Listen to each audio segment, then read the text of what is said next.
సూర్యుడు ప్రతిరోజు కొంచెం అటు ఇటుగా అయినా ఉదయిస్తాడు కానీ మన పారిశుద్ధ కార్మికులు మాత్రం తెల్లవారుజామున నిద్రలేసి కరెక్ట్గా 6 గంటలకు డ్యూటీకి వచ్చి రోడ్లన్నీ పరిశుభ్రంగా పెడుతున్నారు.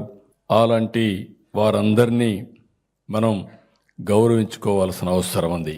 ఈరోజు మొట్టమొదటిసారిగా మన రాష్ట్రంలో స్వచ్ఛాంధ్ర అవార్డులు తీసుకొచ్చాం.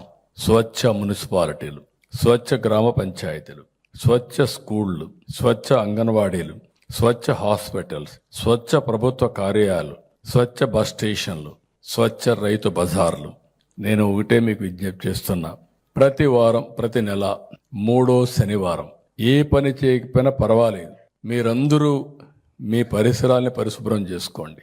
ఈరోజు మీ ఆఫీస్ ఉంది, ఇప్పుడు ఎలక్ట్రానిక్ ఫైల్స్ వచ్చాయి కాబట్టి ఒకప్పుడైతే నాకు చాలా కష్టంగా ఉండేది. ఫస్ట్ టైం నేను ముఖ్యమంత్రి అయినప్పుడు చూశాను.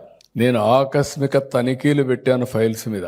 ఒక ఆఫీసుకు పోతే ఆ ఫైల్స్ అన్ని కట్టకట్టగా పేరకపోయేటివి, దుమ్మంతా ఉండేది. నేను గట్టిగా తీసేస్తే ఆ దుమ్మంతా ఆ ఏరియా అంతా కూడా మట్టిమయమైపోయేది.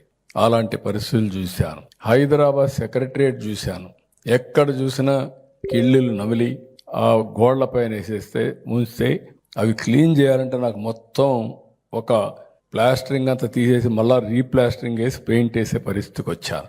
అక్కడ ఎవరన్నా ఇది చేయాలంటే స్ప్లిట్టింగ్ డస్ట్బిన్స్ కూడా పెట్టి ముందుకు పోయాం. అలాంటివి చూసిన తర్వాత ఈరోజు నా ఉద్దేశం ఒకటే, ప్రతి ఒక్కటి స్వచ్ఛంగా కలపడాలి. స్వచ్ఛ హాస్పిటల్స్ రావాలి, స్వచ్ఛ ప్రభుత్వ కార్యాలయాలు కావాలి. మీ అందరిలో కూడా ఒకటే మార్పును తీసుకురావాలి. ప్రతి ఒక్కరూ కష్టపడి పరిశుభ్రత మనందరి బాధ్యత అనే విధంగా ముందుకు పోవాలి. ఇది ప్రారంభం మాత్రం. 21 కేటగిరీలో 69 అవార్డులు ఇచ్చాం. జిల్లా స్థాయిలో 1257 అవార్డులు ఇచ్చాం. ప్రతి సంవత్సరం ఇలాంటి అవార్డులు ఇస్తాం. నేను ఒకసారి ఒక పని పట్టుకుంటే వదిలిపెట్టను. ఇది మాత్రం నేను ఒక బాధ్యతగా తీసుకుంటున్నా. మన నాగరికతలో ఇది కూడా చాలా ముఖ్యం. భావి తరాలకు ఈ లెగసీ అందజేసే బాధ్యత మనందరి పైన ఉందని చెప్పి కూడా నేను మీకు తెలియజేస్తున్నా.